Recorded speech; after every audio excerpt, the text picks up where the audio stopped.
Aliás, ainda falando sobre isso, a gente conversa agora com o Dr. Tarso Adoni. Ele é neurologista, ou seja, muito dedicado a compreender tudo aqui, ó, dentro da nossa cabeça. Muito conhecimento, neurologista justamente do Hospital Sírio-Libanês. Doutor, muito obrigada pela gentileza de conversar com a gente.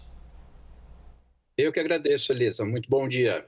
Ótimo que nós tenhamos sempre acesso à informação, porque é um assunto que naturalmente chama a atenção e nós estamos falando do presidente da República.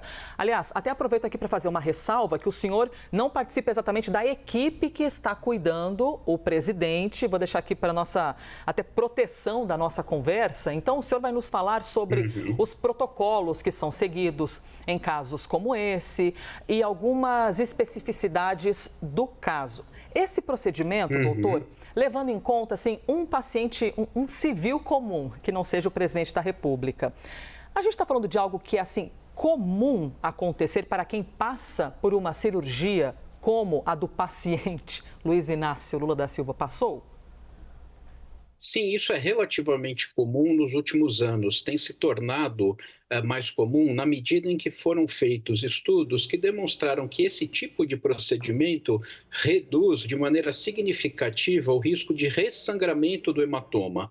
A gente tem que imaginar que esse hematoma subdural, que nada mais é que o sangue, a gente tem que imaginar a calota craniana, o osso. Abaixo do osso existe uma membrana grossa, como se fosse uma capa que reveste o cérebro, e abaixo dessa capa o cérebro. O hematoma do presidente, o hematoma subdural, ele está localizado entre essa capa e o cérebro. Quando esse hematoma se forma, ele se forma porque alguns pequenos vasos se rompem depois de um trauma leve, e uma vez que a gente drena o hematoma cirurgicamente, coloca um aspirador cirúrgico e drena esse hematoma, a gente não tem segurança se o vaso que ocasionou aquele sangramento está de fato fechado. Por que isso é importante? Porque se o vaso se mantiver aberto, a gente tem uma chance de que o hematoma se refaça. Por isso que esse procedimento tem sido cada vez mais indicado com o intuito de propiciar um fechamento do vaso principal, que é a artéria meníngea, que vai fornecer sangue, fluxo, para esses pequenos vasos que eventualmente foram a causa do sangramento. Doutor, nós temos aqui uma arte e a gente gosta muito de utilizar essas artes, esses efeitos visuais, porque ajudam a compreender exatamente o que nós estamos falando. Eu vou só citar as palavras-chave da arte de maneira geral, mas na sequência, por favor, quero ouvi-lo, inclusive se o senhor quiser fazer alguma ressalva, alguma correção. Bom, a gente está falando então, o procedimento é como um cateterismo, né? Ele acessa pela virilha do paciente, que é o acesso mais comum, vai até a cabeça e, com isso, o médico identifica a artéria meníngea média e joga uma espécie de cola que ajuda a obstruir tudo isso. E a obstrução da artéria não gera prejuízo ao paciente e ajuda a diminuir drasticamente a chance de sangramento recorrente. Novamente, falei certinho, doutor? É isso? O senhor quer acrescentar algo a mais? Não, é exatamente isso que você disse, Elisa. É feito um cortezinho na região da virilha direita, introduzido o catéter que vai até o cérebro. O médico, utilizando contraste e raio-x, identifica a artéria meníngea média. Uma vez que a artéria é identificada, ele injeta uma substância que é, como você disse, é um material que a gente pode dizer um tipo de cola, que na verdade foi desenvolvida especificamente para isso, e então ela obstrui, ela entope de maneira proposital este vaso, chamado artéria meníngea média, e com isso o sangue deixa de passar por esse vaso e, consequentemente, ele não chega até aquela veia que potencialmente foi a causadora do hematoma subdural. Doutor, nós estamos também aqui sozinha. Eu não faço nada nesse jornal, ainda bem que existem as minhas colegas. Clarissa Oliveira, Isabel Mega, Basília Rodrigues também estão. É um grande consultório agora para que nós possamos tirar dúvidas com o senhor. E nós começamos com a Basília Rodrigues. Basília? Doutor, muito obrigada pelo seu tempo. A gente compreende nesse caso que não houve sequela, mas houve uma complicação que era até possível, como este sangramento, a necessidade de monitoração. Levando em consideração que é um paciente com 79 anos, que tem uma rotina, uma vida muito intensa, na sua avaliação, em quanto tempo o presidente Lula poderá atingir o estado de recuperado? Olha, isso é difícil dizer porque, obviamente, existem uma série de outras determinantes que me fogem. A gente precisa saber como que são as outras situações de saúde do presidente. Mas, de maneira geral, depois do hematoma subdural, da embolização da artéria meningia média, a gente entende que em 1 a 2 semanas a pessoa já tem plenas condições de voltar ao seu trabalho, à sua rotina normal, né? Pode ser que, até mesmo no caso do presidente, como esse procedimento foi feito de maneira preventiva, ele já não tinha mais nenhuma evidência de sangramento ativo, que ele retome as atividades ainda antes. Mas, obviamente, que eu tenho que deixar claro aqui que eu não cuido diretamente do presidente e que a equipe médica que cuida dele deve ter outras informações que nós saberemos ao vivo aqui na CNN às 10 horas. Clarissa Oliveira. Doutor, muito bom dia para o senhor, muito bom dia para os meus colegas aqui, para a nossa audiência.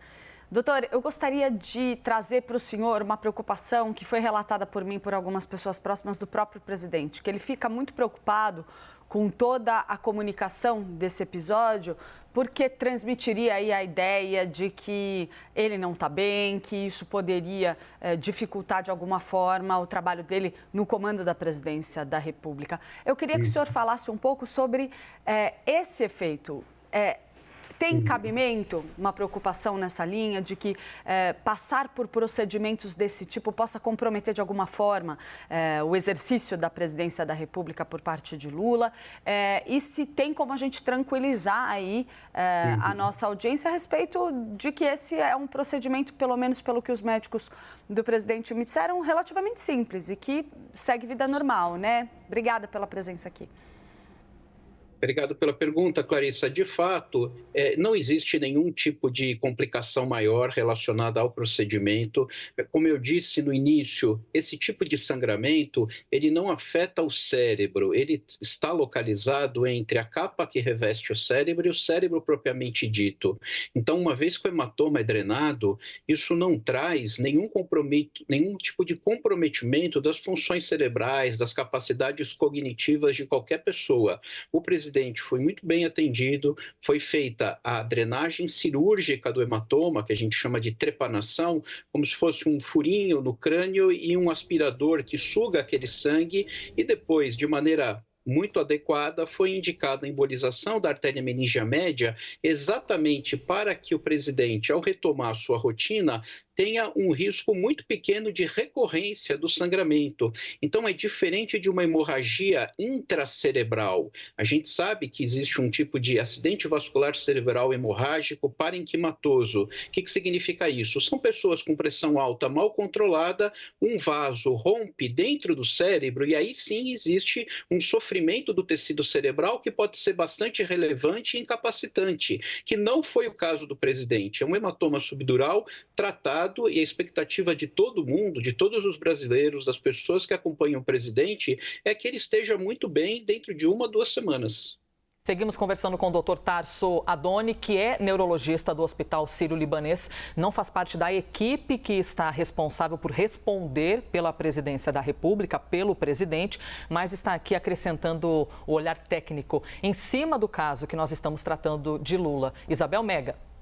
Doutor, muito obrigada. Virou coletiva de imprensa aqui com o senhor, aproveitando essa expertise do senhor com casos semelhantes. Queria entender o que poderia ter acontecido caso esses procedimentos emergenciais não tivessem sido colocados em prática, até para que a gente gere uma espécie de alerta para algum idoso, por exemplo, que cai em casa, não dá a devida atenção. Queria que o senhor falasse um pouquinho sobre isso.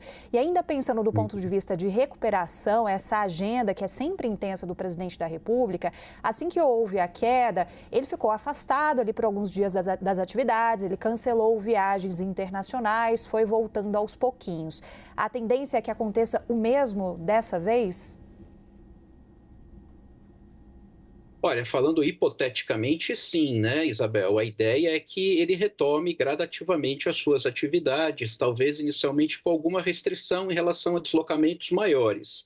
Mas, em princípio, o hematoma subdural crônico, que é o caso do presidente, vai se tornar cada vez mais comum por um simples motivo: a população brasileira e mundial está envelhecendo. O hematoma subdural, ele habitualmente acontece, embora existam inúmeras causas, a causa mais comum é um trauma mínimo, um traumatismo craniano mínimo, como, por exemplo, escorregar no banheiro e bater a cabeça. Às vezes, ao sair do carro, a pessoa bate a cabeça no carro ou numa prateleira, ao se levantar abruptamente da cadeira.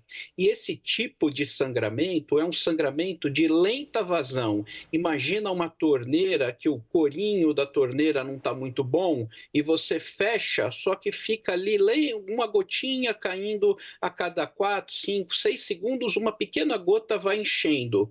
Isso que é o hematoma subdural crônico, é essa gota que vai paulatinamente extravasando, e a gente tem que entender que a nossa cavidade craniana, ela está envolta pelo osso, que é inelástico. O que significa isso? Qualquer coisa que cresça dentro da cavidade craniana não tem para onde expandir. Portanto, ela vai comprimir as coisas que estão abaixo. É diferente da barriga, por exemplo. Se você tiver um sangramento na barriga, a barriga vai distendendo e vai acomodando aquele sangramento. No cérebro, a gente não tem essa possibilidade porque o osso da calota craniana não deixa o sangramento ceder, o sangramento se expandir nessa direção.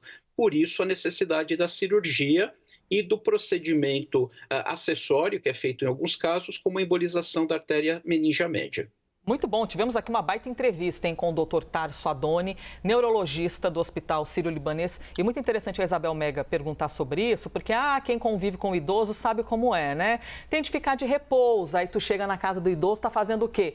Tá aguando a planta, tá lavando o quintal, tá preparando o almoço, tirando coisa de cima do armário. Quem tem a realidade com o idoso sabe bem como é isso. Muito bom a Mega ter questionado isso também. Doutor, muito obrigada pela gentileza. Eu que agradeço, bom dia a todos. Muito obrigada. Obrigada, Basília. Obrigada, Mega, Clarissa. Não que o presidente da República fique aguando o Palácio do Alvorada, no caso, né? Fazendo as faxinas. Mas, trazendo para a nossa realidade, é exatamente isso que acontece.